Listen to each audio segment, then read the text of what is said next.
Hey, moron! Hey, moron!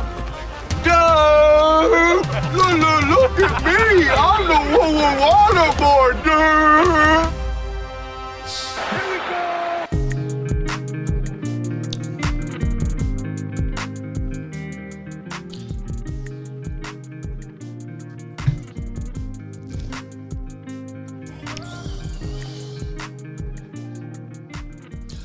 Well, good morning, good people. Mark Holmes here with my buddy Cowboy Joe Boo, as well as Joe Bear in the house. And as always, I want to say thank you all for watching, commenting, subscribing, and being part of the Joe Boo Sports Report. Without you guys, as well as you ladies, you know that this literally does not work. So let's get open for business here and let's wake up the football gods. We are in hell right now, but you know what? Here's what I've learned in life. Sometimes you get knocked down. Sometimes you have problems. I have, in my own personal life, had a flesh-eating bacteria that literally almost killed me. Spent 2 weeks in the hospital, had 3 knee operations in a week to save my life, had to learn how to walk again. And just as I'm getting back on my feet, a couple of years later, I get burned in an apartment fire that we were working on. And my right leg, lower right leg, had 3rd-degree burns and skin grafted. And those things were hell going through them. But had it not been for me getting the flesh-eating bacteria, I probably wouldn't be here doing what I'm doing right now. Because things that happen to you shape the person you become. Because I ended up having that flesh-eating bacteria, as I was recovering, I started working for myself, working from home. I had to take care of my 2 kids because I couldn't afford daycare. And so I learned to bust my ass when they got on the school bus until they got off. I have to maximize everything that I do as much as possible. That 6.5 hours while they're gone, so I could make it. It was a struggle. It's times where, do I pay the electric bill or the gas bill? Well, the electricity is going to go off tomorrow. I got till next week for the gas, so I guess I'm going to pay the electric bill. I went bankrupt. My saying that I got from my dad, broke, busted, and thoroughly disgusted. But that started my own business, and I have worked for myself since 1995, the last year that the Cowboys won a Super Bowl. I didn't know it at that time because my marriage broke up, having to recover from my leg, being broke, and having to raise 2 kids. It looked bleak. It looked dark. There were times when I thought about, I can't do this anymore, but it was the drive of making sure that my kids made it. And what I learned is you will go through hard times, but they make you stronger. And the thing that, more than anything else, without hard times, without having gone through shit, you don't know what good times are and how to appreciate them. Unfortunately, for a lot of you Cowboy fans that are 20-something or 30-somethings, you haven't experienced the good times with the Cowboys yet. And by the looks of the moves of the Cowboys right now, it's going to be a while.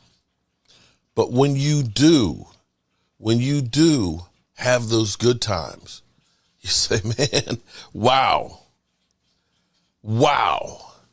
that's what it's like. And that feeling is a feeling that you'll want to get and hang on to, and it'll make you strive for more. And that's where it is for the Cowboys. See, I saw these guys. That's the 77 Dallas Cowboys. I saw them win the Super Bowl. I've seen the Hall of Fame players of the Cowboys that most of y'all just talk about dusty trophies and things. But I saw the Hail Mary when it happened. I saw Tony Dorsett run 99 yards. I saw the Dallas Cowboys win their first Super Bowl against the Miami Dolphins. I saw them beat the Denver Broncos. I experienced all those things. And see, because I have experienced greatness, if only in my mind, will always keep that there and will strive to get that back. Hope for the best, expect the worst, and you're never disappointed. The Dallas Cowboys, I'm just going to call them can't get right.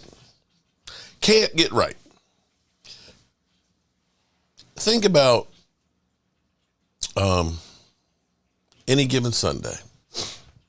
Any given Sunday, Al Pacino, when he does his famous speech at the end, he says, one step too soon, one step too late. All the inches we need are around us.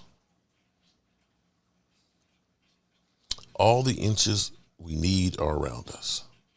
And unfortunately, that's the Cowboys. They're always one step too late.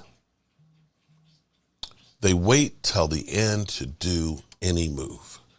And when they do, they seem like they're scared. And it costs them more everything.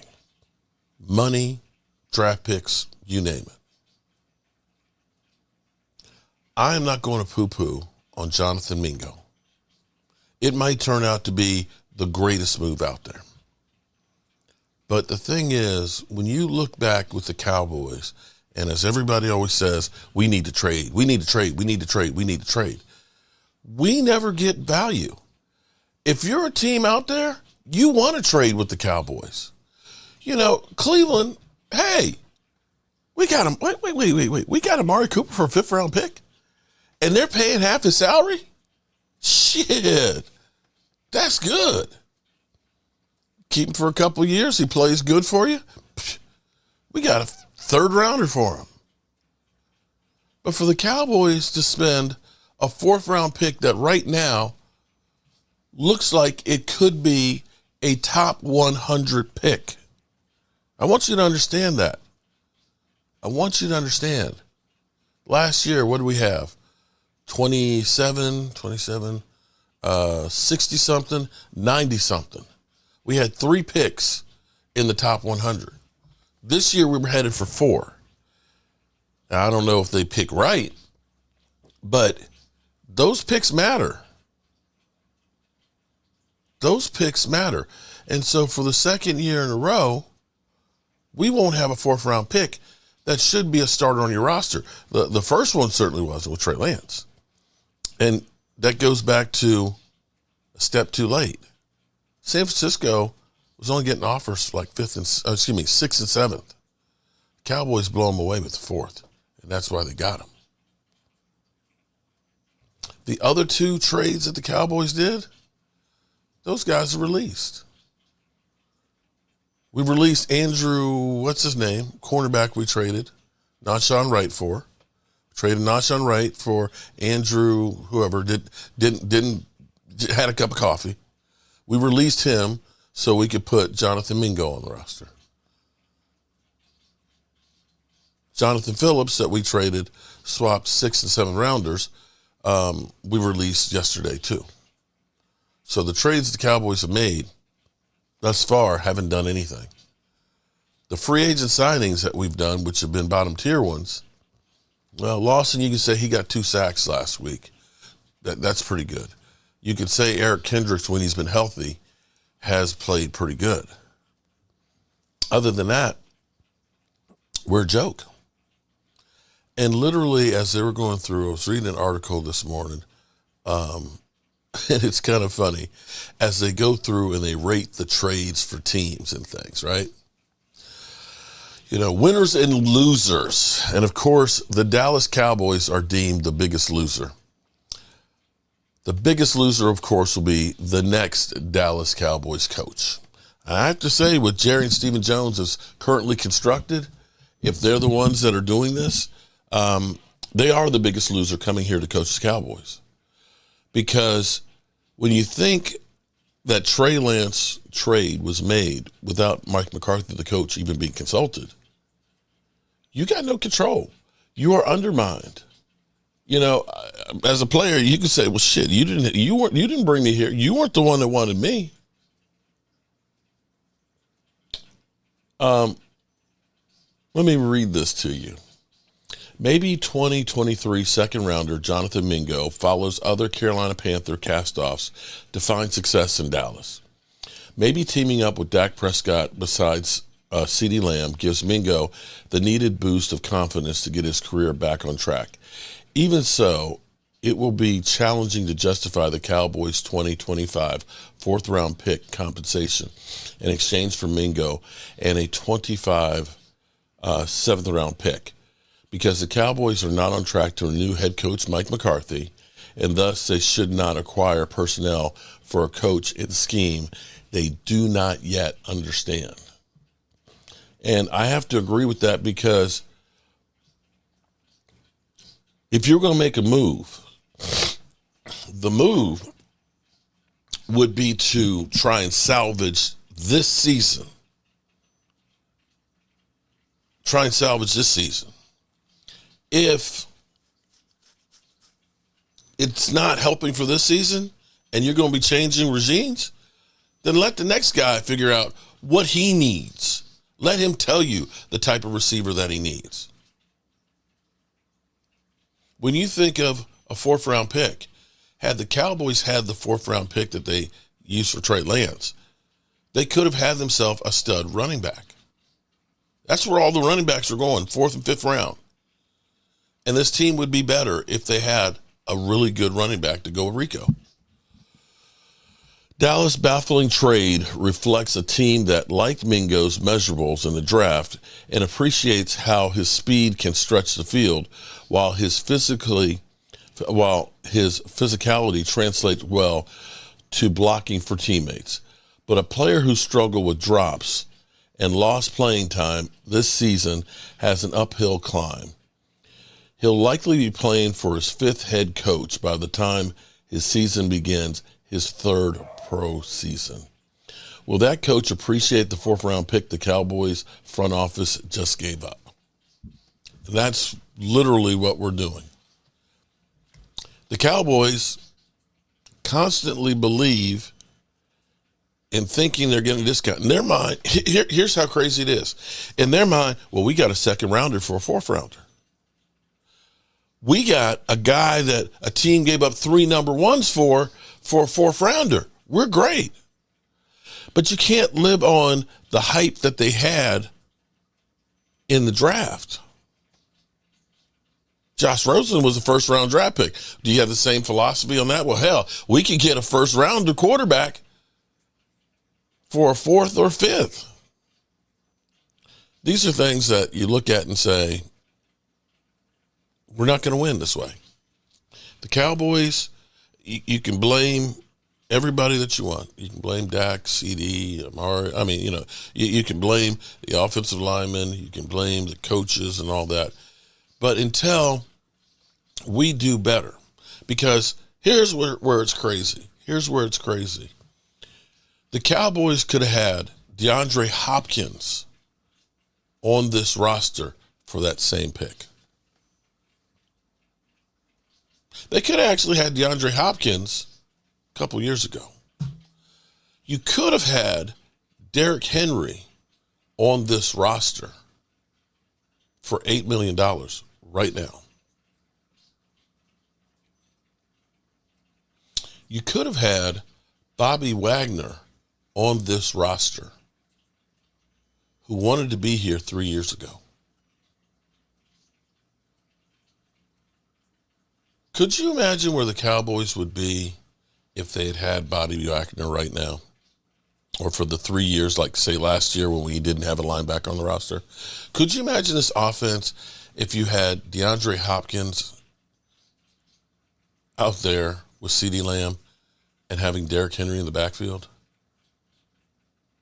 It would negate some of the problems on your offensive line because Derrick Henry would get yards after contact.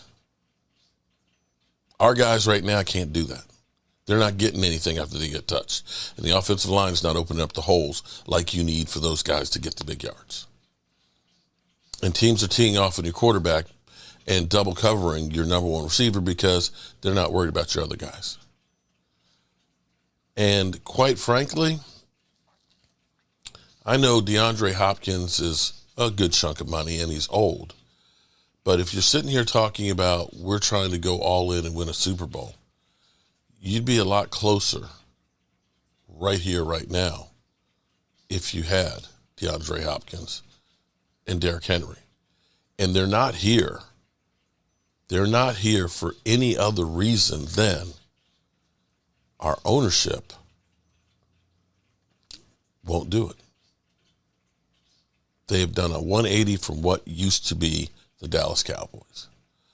And that's why I still am a Cowboy fan, because I've had the good times. And I am loyal to those guys up there in their memory and will forever keep their memory alive. And I hope that this great franchise that used to be America's team will wake up and get back to the glory that once was.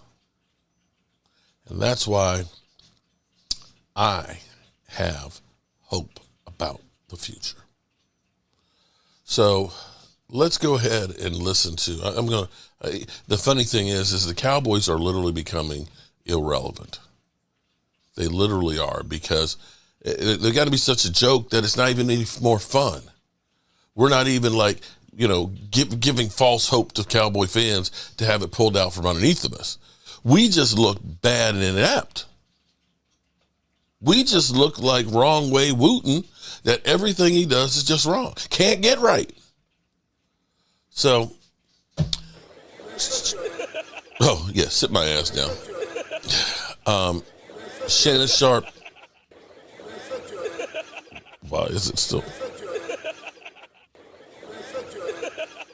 Okay. Shannon Sharp and Ocho give up on Jerry Jones and the Dallas Cowboys. Bad news. Dak Prescott is expected to miss multiple weeks with a hamstring injury. With Dak out, the Cowboys will turn to Cooper Rush. McCarthy said Cooper Rush is as respected of a backup that I've seen since Rich Gannon. Rush carries the type of credibility. There's plenty of confidence in him. Is it a mistake not to see what they have with Trey Lance? Well, Cooper Rush was always the number two. Yeah. So I understand them sticking with Cooper Rush.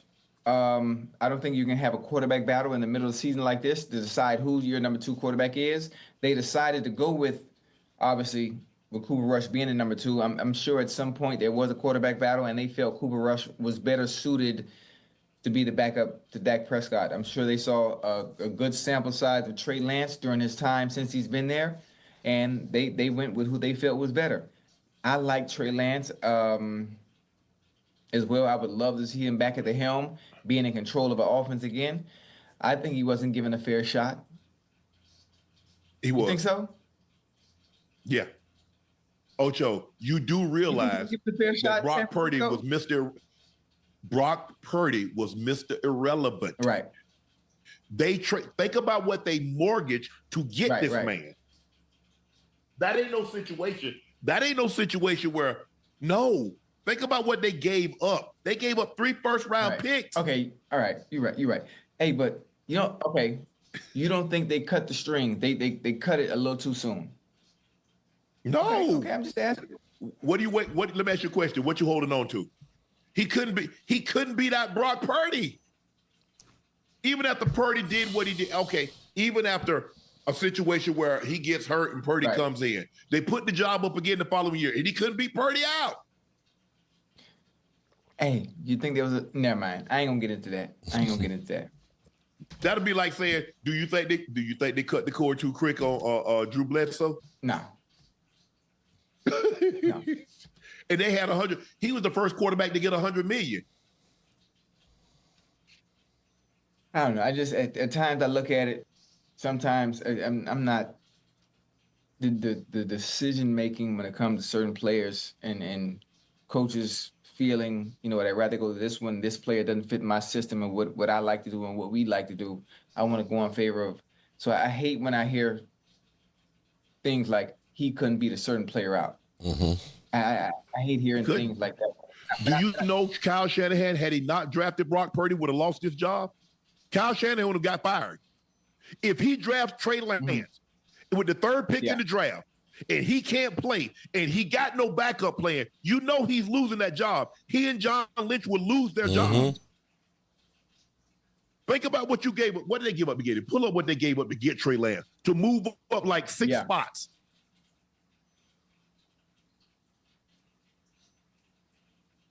They gave up like 3 first-round picks, a second-round pick. So he'll probably never be a starter again, huh? Nope. They gave up 3 first-round picks, which was number 3 overall. How many second-round picks? And a third-round pick. You give that up. That guy doesn't pan out. They're cleaning house. Brock Purdy saved the job. He saved Kyle Shanahan and John Lynch's job. It's really that simple. It's crazy when I think about it because it's the perfect situation for any quarterback. You hear me? Yeah. It's the perfect situation for any quarterback. When you look around, when you think about what you got around you, Trent, Ayuk, Debo, okay, like it's like for the life you got to understand why stuff doesn't work out for certain individuals. Trey Lance, Ocho, athletic, he can throw the ball, and then you put those type of weapons around you, it should flow like fucking water. Then Brock Purdy comes in, and hell, what the fuck going on?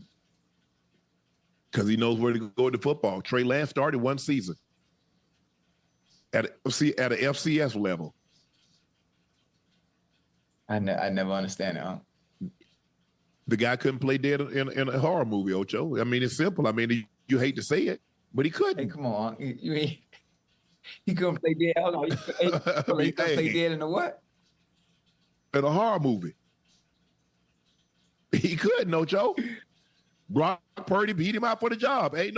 Look, the one thing I know about Kyle Shanahan, because I played for his dad, they're gonna put the best left on the field. They don't give a damn how much money you're making. I've seen Mike cut players that's making a boatload of money. Mm-hmm. If you play good, you're gonna play. You don't play for the Shanahans based on your paycheck. You play for the Shanahan based on your performance. Mm. Yeah.